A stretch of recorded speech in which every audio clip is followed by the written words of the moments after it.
Howdy. Now we have come to the last video for chapter 13. Let's stop back and think what we've talked about. We've talked about intrusion detection systems, network security, talked about host-based intrusion detection systems, network-based intrusion detection systems, intrusion protection systems also, differences, detections, more passive, more active. Excuse me, each of the intrusion detection systems and the intrusion protection systems can be either active or passive. Active meaning they're in the background, they're collecting information. There's certain functional components that are common to all of these. That's the passive, IDS or IPS. The more active then will perform corrective actions from what they detect or what they're trying to protect. So now we're going to come down to some tools. So a protocol analyzer is a packet sniffer, and I think Jonathan's prepared some videos on these, and if you'd like to see some more videos, or you can Google them, you should know how a packet sniffer works. It's basically a network analyzer. It's going to analyze it. They call it a sniffer because it doesn't change.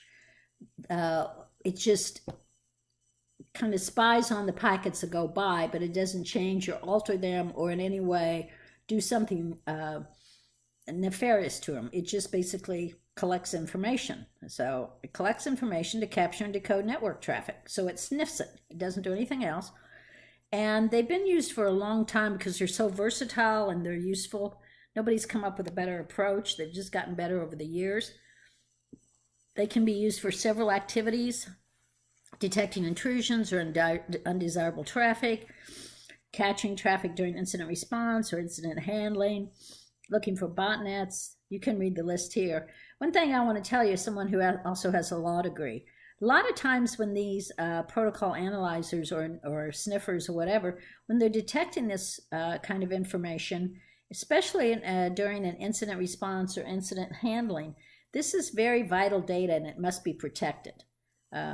In case there is an investigation of some sort, if the data hasn't been properly handled, properly stored, properly protected, it could look as if someone's trying to get away with something. So that's part of incident response we'll talk about a later time. So from the network admin perspective, protocols can be used, protocol analyzers, for analyzing network problems, detecting misconfigured apps, gathering and reporting network usage, debugging, client-server communications. The protocol analyzer or the network packet sniffer is going to be out there just, hey, I think I found something wrong. Okay, so the protocol analyzer must be able to see the network traffic in order to capture and decode it. So it's placed on the NIC and going to use to monitor network traffic in sometimes called promiscuous mode, right? Looking for something or everything. A broadcast package which goes to everyone on the subnet and packets on the media access control address. It's a sniffer. The analyzer must process every packet crossing the wires. Basically the point about this. So the ability to place it into promiscuous mode is critical. By promiscuous meaning being able to see all network traffic. So other networking technologies that used hubs, it was easier to operate this kind of protocol analyzer as the hub broadcasted every packet across to every interface regardless of the destination. But now with switches as part of your standard networking equipment, placing a protocol analyzer becomes more difficult as switches don't broadcast every packet that comes across. It makes it harder for administrators to sniff the traffic, but it also makes it harder for eavesdroppers and potential attackers. So to accommodate protocol analyzers, IDS devices, IPS devices, many switch manufacturers support a port mirroring or switch port analyzer, span port. And basically this is to collect all this information and not to degrade system performance. So it can be placed online on a network, and it's going to copy everything through the tap and to send it someplace else off the network right there for the analyze. So basically the hardware is placed inline. It's going to copy the traffic and sniff traffic passing between devices, such as what's passing between, something like a router, something on a firewall, like that. So most common networks taps work by bridging a network connection and passing incoming traffic out one port and outgoing traffic out to another. This is getting into more detail than I want you to know. What I basically want you to know is the idea of the whole tap is to capture network traffic. It's a hardware device, and it will copy it, passing it to a second set of interfaces for that trap. So the one we talk about a lot is Wireshark. It's popular, it's open source, it's available for all different operating systems, it's GUI based, it can capture and decode network traffic on any available network interfaces, and I believe Jonathan's going to have a video on this. If this were a in-class with a different target audience, I would have you do hands-on Wireshark exercises, and if you would like to do that, please contact me. But just to get the idea of what it is. So we're getting into more detail here. This switched port analyzer is usually associated with Cisco switches, but it creates a collection point for traffic that can be fed into a protocol analyzer or an IDS or IPS. SPAN or mirror ports can usually be configured to monitor traffic passing with interfaces, passing out of interfaces, or passing in both directions.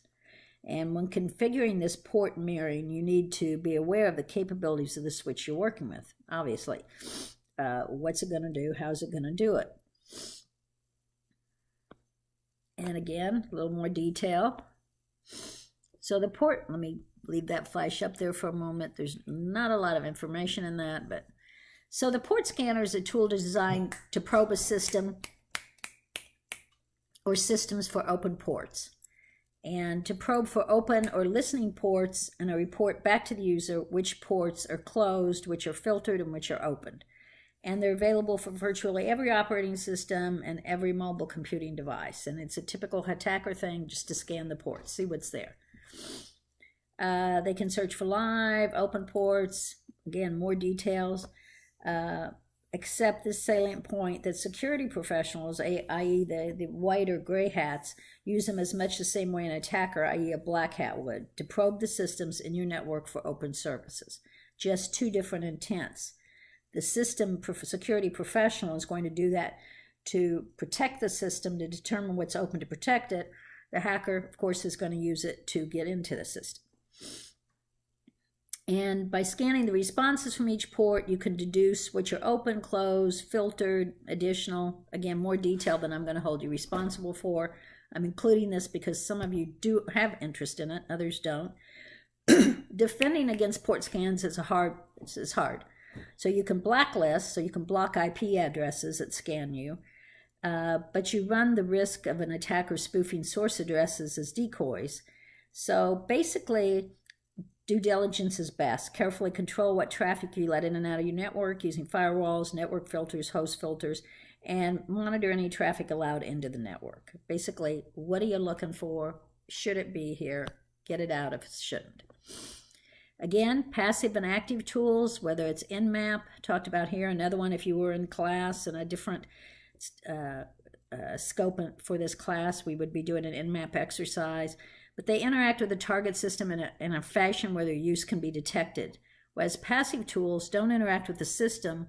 So Tripwire and OS mapping, they use existing traffic to provide data for analysis.